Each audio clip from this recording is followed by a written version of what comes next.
Bonjour, c'est Dominique. Aujourd'hui, je viens avec un tuto express qui vous donne une deuxième option pour faire les bandes qui attachent vos pages à la tranche, ce que j'appelle ma technique on empile et on plie. Alors, j'ai une deuxième version.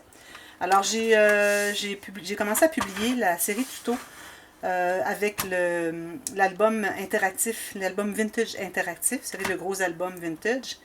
Et j'ai une dame tout de suite au début de la série qui m'a demandé, elle dit, moi j'aimerais, parce qu'elle avait vu tout le dévoilement, elle dit, j'aimerais ajouter faire des pages plus interactives encore, peut-être ajouter un rabat de plus ou faire quelque chose de plus. Alors elle se demandait si mon système, où est-ce que j'ai seulement une feuille, alors quand même que c'est du papier cartonné assez épais, alors j'ai du 225 grammes ici, comme vous voyez, c'est assez épais.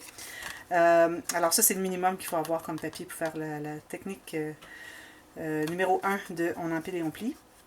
Celle-ci sera la numéro 2.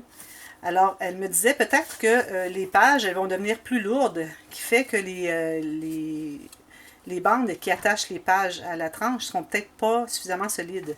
Alors, j'ai déjà fait ça une fois et j'ai appris que quand on a des pages plus lourdes, ce que ça peut faire, c'est que ça peut venir qu'à plier comme ceci. Surtout si vos pages elles ne sont pas attachées sont attachées hautes par rapport à la base de votre album.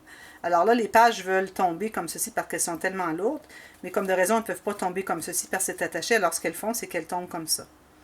Alors pour éviter ça, j'ai une deuxième façon de faire la version numéro 2 des bandes pour attacher les pages à l'album de On empile et on plie. Alors vous avez une bande ici qui mesure 6,2, alors un peu plus que 6 cm. Ou ici, j'ai environ un petit peu moins que 2 pouces et demi, mais 2 pouces et demi, ça va, 7 cm, ça serait mieux encore. Alors, ce que vous allez faire, vous allez commencer par tracer une ligne de pliure au centre. OK?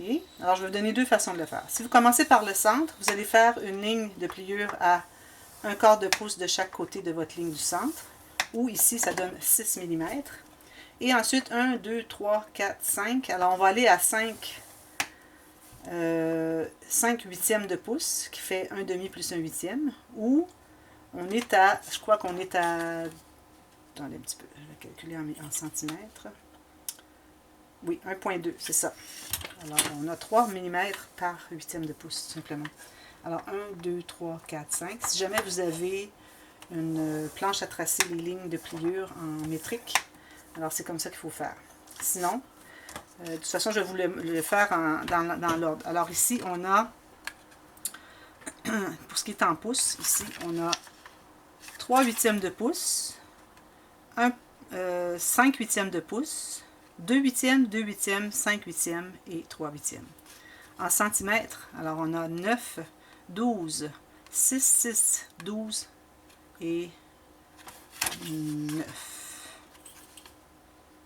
Oui, c'est ça. Alors voilà. Alors ce qu'on va faire, on va commencer par plier la ligne du centre. Alors la ligne du centre, on peut la plier à plat. On va même la coller. Une fine ligne de colle sur un des deux côtés. Alors vous voyez juste ici. Si vous voulez mettre du ruban collant deux faces, si vous avez celui 1/8 de pouce ou 3 mm, c'est parfait. Alors vous pressez, vous attendez que ça soit bien collé. Si c'est avec la colle liquide, si c'est avec un ruban collant deux faces, ça se fait automatiquement. Alors là, ce que vous allez faire en attendant, vous allez plier les lignes comme ceci.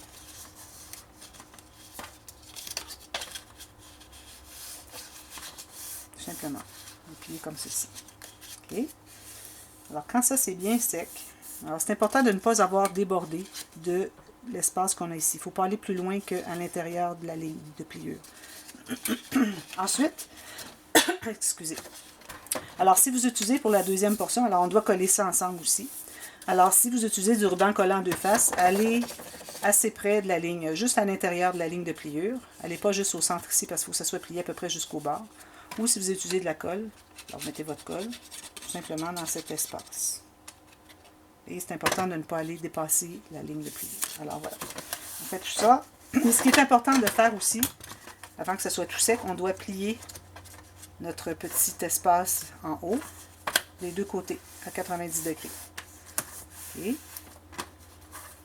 celui-ci comme ceci et comme ceci.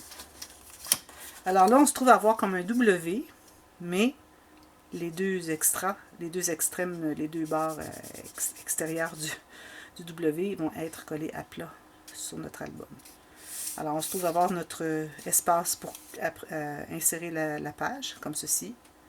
On a un grand gousset, parce que là, on l'a fait plus grand que normalement, parce que là, les pages étant plus épaisses, elles sont plus lourdes peut-être, c'est pour ça qu'on fait un système double, mais elles sont aussi plus larges, plus épaisses. Alors, on doit avoir l'espace pour qu'elles puissent se coucher les unes sur les autres, il faut augmenter l'espace ici. Parce que si on ne laisse qu'un espace, comme je fais dans la technique numéro 1 de on empile et on plie, c'est que l'espace n'est pas suffisamment grand, alors les pages vont faire ça comme ça, les unes par-dessus les autres. Alors si on ajoute l'espace, on le relève, donc elle va se coucher plus. Alors je ne sais pas si vous voyez. Alors avant, on avait ce système-là. Si nos pages sont plus épaisses, alors le gousset d'aisance ici doit être plus haut pour que la page puisse se coucher. Sinon, elle va faire ça. Comme ça. Alors on doit l'augmenter pour qu'elle puisse se coucher. Alors c'est pour ça qu'on le fait plus large. Mais je n'irai pas plus large que ça en général. Alors, il y a quand même une limite à l'épaisseur qu'on peut donner à nos pages. Et puis la largeur aussi de notre gousset d'aisance. Parce que là, ça devient trop. Puis aussi, quand vous allez faire, quand vous calculez la largeur, la grandeur de votre couvert avant et arrière, il faut calculer que vous allez avoir plus large ici pour que vos pages soient adhérées. Alors, il faut avoir plus large. Alors, il faut ajouter peut-être, je dirais, un 3 mm minimum de plus que ce qui était prévu dans mes mesures que j'ai données dans les tutos. Alors, c'est certain que si vous ne faites pas les mêmes pages que moi, alors ça peut changer d'autres mesures. Alors, je ne vous garantis pas que ce que vous allez faire va faire que ça va fonctionner. Il faut vraiment s'assurer que tout fonctionne avant de continuer le projet. Alors, dans ce cas-ci, il faut calculer, quand vous allez avoir vos pages faites, alors la largeur de ça ici, plus la page, et laisser un espace de plus où est-ce qu'on a pour le bout, le rebord extérieur de l'album, du couvert. Parce qu'habituellement, on aurait eu ça, mais là, on a tout ça. Alors, il faut ajouter cet espace de plus, comme quoi on va devoir faire plus large un peu les couverts. Et comme de raison, la tranche elle-même va augmenter du fait que vos pages sont plus épaisses. Alors, quand vous allez les placer sur votre tranche et décider à quel endroit vous allez faire une petite trace pour savoir quel endroit vont vos pages, vous allez voir que vous allez avoir beaucoup de tranches. Pour ce qui est de la tranche, moi, je ne recommande pas plus que 11. J'ai déjà fait jusqu'à 11 et je trouvais ça énorme. Alors, 11 cm, c'est le gros maximum. Et 11 cm en pouces, ça donne 4 et quart. Alors, plus que 4 pouces et quart, je trouve que c'est trop. Alors, n'allez jamais plus que ça. Ça ne fonctionne pas ou ça fait exagérer ou ça ne fait pas aussi joli. Alors, ça fait trop gros bloc. Alors voilà, j'espère que ça vous a éclairé et surtout la dame pour qui j'ai fait cette vidéo. Alors, cette vidéo va être ajoutée à la playlist des tutos express. Alors, elle s'appelle la technique on empile et on plie, version 2. On a la simple et celle-là, c'est la double. Alors, on peut l'appeler double. Alors voilà, j'espère que ça vous aide. Et puis, comme je vous dis, si vous allez en dehors de ce que je donne les mesures dans mes tutos, mes séries de tutos pour des albums, alors je ne peux pas vous garantir que ça va fonctionner. Écrivez-moi si vous avez des questions dans la boîte de commentaires de la vidéo.